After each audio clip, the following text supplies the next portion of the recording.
सम्माननीय मुख्य अतिथि का परिचय चंद शब्दों में करना बहुत मेरे लिए कठिन कार्य है।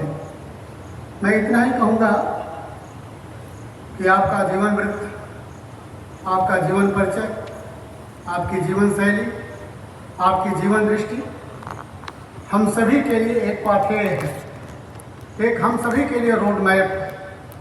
मैं अधिक समय न लेते हुए इन्हीं संक्षिप्त परिचय के साथ मैं महोदया से अनुरोध करता हूं कि अपने उद्बोधन से हम सभी को अनुग्रहित करने की कृपा करें।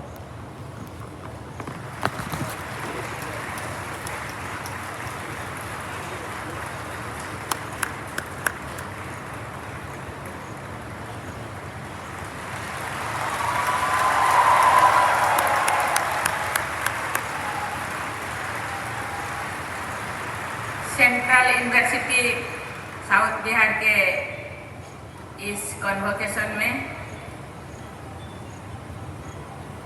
मंच पे विराजमान बिहार के राज्यपाल श्री राजेंद्र विश्वनाथ आर्लेकर जी, कुलपति professor Kameshwar Nath Singh ji, faculty members and staff, guardians and dear students, देवियों और स्वजनों, सभी को मेरा नमस्कार। आज उपाधियां प्राप्त करने वाले दक्षिण बिहार केंद्रीय विश्वविद्यालय के सभी विद्यार्थियों को मैं बहुत बहुत बधाई देती हूँ। उत्कृष्ट प्रदर्शन के लिए पदक प्राप्त करने वाले विद्यार्थियों की मैं विशेष सराहना करती हूँ। मुझे ये बताया गया है कि विद्यार्थियों को दिए जाने वाले पदकों की कुल संख्या 103 है। इन पदकों में 66 पदक हमारी बेटियों के लिए हासिल किए गए। मैं पदक विजेता छात्राओं को विशेष बधाई देती हूँ। आज जिन 25 विद्यार्थी ने यहाँ स्टेज पे गोल्ड मेडल लेने के लिए आए, उनमें से भी उन 25 में से भी 18 छात्राएं थे और 7 छात्र। प्राय सभी उच्च शिक्षण संस्थानों में छात्राओं द्वारा श्रेष्ठ प्रदर्शन किया जा रहा है। ये एक बहुत ही सुखद बदलाव है। ये एक बेहतर समाज के निर्माण की दिशा में भारत की प्रगति का द्योतक भी है। मैं समझती हूँ कि इस विश्वविद्यालय में छात्रावासों के नाम गर्गी और मैत्री जैसी महान ऐतिहासिक विभूतियों के नाम पर रखने के मूल में छात्राओं की प्रतिभा को प्रोत्साहित और सम्मानित करने की सोच निहित है। मैं महिला सशक्तिकरण में सहायक ऐसी प्रगतिशील विचारधारा की सराहना करती हूँ। देवियों और स्वजनों, सभी देशवासी इस बात पर गर्व का अनुभव करते हैं कि हमारे देश में बिहार की इस धरती पर ही विश्व की पहली लोकतांत्रिक व्यवस्थाएं फली फूली थी। संविधान सभा में आपने समापन भाषण के दौरान बाबा साहेब डॉक्टर B.R. आम्बेडकर ने कहा था कि संसदीय प्रणाली के अनेक नियमों को भारत के प्राचीन गणराज्यों और बौद्ध संघों की कार्यप्रणालियों में देखा जा रहा है।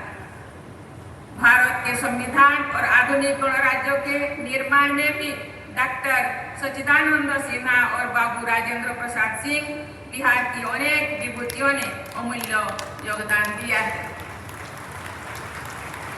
प्राचीन काल से ही बिहार की ये धरती प्रतिभाओं को विकसित करने के लिए प्रसिद्ध रही है। बिहार की धरती पर ही चाणक्य और आर्यभट्ट जैसे प्रकांड विद्वानों ने समाज और राज्यों की व्यवस्था से लेकर गणित और विज्ञान के क्षेत्रों में ऐसे क्रांतिकारी योगदान दिए जिनसे पूरी मानवता के विकास में सहायता प्राप्त हुई। इस विश्वविद्यालय में विज्ञान की शिक्षा जिस भवन में दी जाती है उनका नाम आर्यभट्ट भवन रखा गया है। सामाजिक विज्ञान के शिक्षण हेतु निर्मित भवनों का नाम चाणक्य भवन रखा गया है। इस नामकरण की वास्तविक सार्थकता यहाँ के आचार्यों और विद्यार्थियों द्वारा विश्व स्तरीय शिक्षण और शोध के लिए प्रयास करने में भी दिखाई देगी। आज देश विदेश में बिहार के प्रतिभाशाली लोग चौथी औद्योगिक क्रांति में अपना योगदान दे रहे हैं। बिहार के उद्यमी लोगों ने विश्व स्तर पर अपनी पहचान बनाई है। प्रगति के ऐसे वैश्विक मानदंडों को स्थानीय स्तर पर भी स्थापित करना आप सबका लक्ष्य होना चाहिए। दक्षिण बिहार केंद्रीय विश्वविद्यालय के विद्यार्थियों को भी इस परिवर्तनकारी दौर में अपनी सक्रिय भूमिका निभानी चाहिए। मुझे ये जानकर प्रसन्नता हो रही है कि इस विश्वविद्यालय में बड़े पैमाने पर टेक्नोलॉजी और इनोवेशन को बढ़ावा देने के लिए प्रयास किए जा रहे हैं। डेटा साइंस और आर्टिफिशियल इंटेलिजेंस के पाठ्यक्रमों को शुरू करने का एक समयानुकूल पहल है। मुझे बताया गया है कि ज्ञान विज्ञान को साझा करने के लिए विश्वविद्यालय द्वारा कैंपस टू कम्युनिटी के नाम से एक कार्यक्रम चलाया जा रहा है। इस कार्यक्रम से किस प्रकार लोगों को जोड़ा जा रहा है उसके बारे में विस्तृत जानकारी मिलने पर मुझे प्रसन्नता होगी।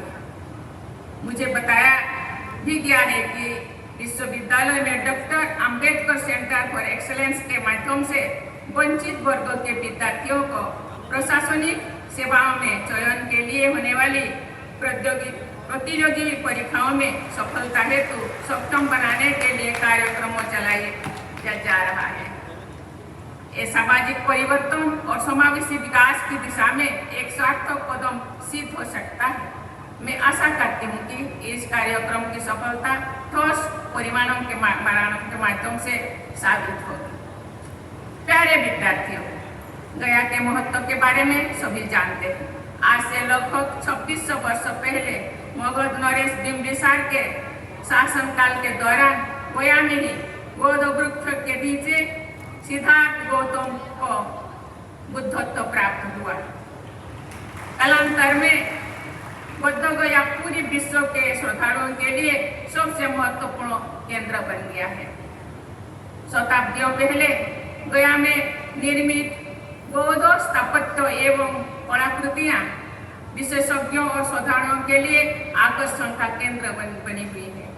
इस ऐतिहासिक तथ्य का लिखित उल्लेख मिलता है कि समुद्रगुप्त के शासनकाल में श्रीलंका से श्रद्धालुओं को एक दल बुद्ध गया के पवित्र परिसर में भिक्षु भवन की स्थापना करने के लिए आया था। प्राचीन काल से ही बिहार में नालंदा, विक्रमशिला और अदंतपुर नामक शिक्षा और संस्कृति के महत्वपूर्ण केंद्र विद्यमान थे। गया के पड़ोस में नालंदा में स्थित बौद्ध स्तूप तथा उसका परिसर प्राचीन भारत के सांस्कृतिक उत्कर्ष के साक्षी है। आज से लगभग 2600 वर्ष पहले के उल्लेख मिलते हैं कि आचार्य शीलभद्र के नेतृत्व में नालंदा महाविहार एक विश्व स्तरीय शिक्षण केंद्र के रूप में सम्मानित था। अनेक देशों से लोग नालंदा में शिक्षा प्राप्त करने के लिए आते थे। 8वीं सदी में नालंदा महाविहार के पद्मसंभव नामक बौद्धिक विद्वान ने भगवान बुद्ध की शिक्षाओं को तिब्बत और चीन में प्रसारित किया था। नालंदा महाविहार में ज्ञान की विपुल राशि वहाँ के पुस्तकालय में संरक्षित थी। राष्ट्रीय शिक्षा नीति 2020 में भारतीय ज्ञान परंपराओं से जुड़ने के सुझाव के पीछे अत्यंत समृद्ध भारतीय ज्ञान परंपरा का आधुनिक संदर्भों में पुनर्निर्माण करने का लक्ष्य भी निहित है। प्यारे विद्यार्थियों, विश्व के अनेक देशों में टैलेंट शॉर्टेज की समस्या महसूस की जा रही है। भारत के प्रतिभाशाली तथा परिश्रमी युवा विश्व की अनेक अर्थव्यवस्थाओं को तथा उन देशों में ज्ञान विज्ञान की प्रगति को अमूल्य योगदान दे रहे हैं। आज भारत विश्व की 5वीं सबसे बड़ी तथा सबसे तेज गति से आगे आगे बढ़ने वाली मेजर इकोनॉमी है। शीघ्र ही विश्व की तीसरी सबसे बड़ी अर्थव्यवस्था बनने का हमारा राष्ट्रीय लक्ष्य है। इस लक्ष्य को प्राप्त करने में हमारी युवा पीढ़ी का महत्वपूर्ण योगदान होगा। आज जैसे युवा विद्यार्थी आपकी क्षमताओं का समुचित उपयोग करके डेमोग्राफिक डिविडेंड से देश को लाभान्वित कर सकते हैं। जलवायु परिवर्तन के संकट तथा पर्यावरण संरक्षण की अनिवार्यता से आप सभी भली भांति अवगत है। आप सभी को व्यक्तिगत एवं सामूहिक स्तर पर ऐसी जीवन शैली अपनानी है तथा ऐसी कार्य करने हैं जिनसे प्राकृतिक संपदा का कम से कम उपयोग तथा अधिक से अधिक संरक्षण एवं संवर्धन हो सके। बिहार की पावन धरा पर आज से लगभग 2600 वर्ष पहले भगवान महावीर और भगवान बुद्ध ने शांति, अहिंसा, प्रकृति तो जीव जंतु के प्रति करुणा तथा प्रेम का संदेश दिया था। महात्मा गांधी ने उनके अहिंसा परम धर्म के संदेश की 20वीं सदी में नई आयाम दिए। महावीर बुद्ध और गांधी जी का वो संदेश आज और भी अधिक प्रासंगिक हो गया है। हमारे देश की समृद्ध विरासत को आगे बढ़ाना विश्व कल्याण में सहायक सिद्ध हो सकता है। आप सब युवा विद्यार्थी हमारी समृद्ध परंपराओं के संवाहक है। आप सब समाज, देश और विश्व के नवनिर्माण में अपनी भूमिका तय कर सकते हैं और उसे भली भांति भी निभा सकते हैं। मैं आपसे आग्रह करूंगी कि आपके लक्ष्य में अपने विकास के साथ साथ समाज कल्याण तथा परोपकार के मूल्यों को भी स्थान रहे। मैं आपको आश्वस्त करती हूँ कि समाज सेवा एवं पौरहित के लिए कार्य करने में निजी प्रगति का मार्ग भी प्रशस्त होता है। ऐसे समग्र लक्ष्यों को प्राप्त करने के प्रयासों में भी आपकी उच्च शिक्षा की सार्थकता सिद्ध होगी तथा आपकी सफलता के द्वार खुल जाएगा। मैं एक बार फिर आज उपाधियां और पदक प्राप्त करने वाले आप सभी विद्यार्थियों को बधाई देती हूँ। मैं आशा करती हूँ कि आप सब कर्मयोगी की तरफ अग्रसर होते हुए अपने परिवार, समाज और देश की प्रतिष्ठा को नई ऊंचाई तक ले जाएंगे। मैं आप सबके स्वर्णिम भविष्य के लिए हृदय से आशीर्वाद देती हूँ। बहुत बहुत धन्यवाद देती हूँ। जय हिंद, जय भारत।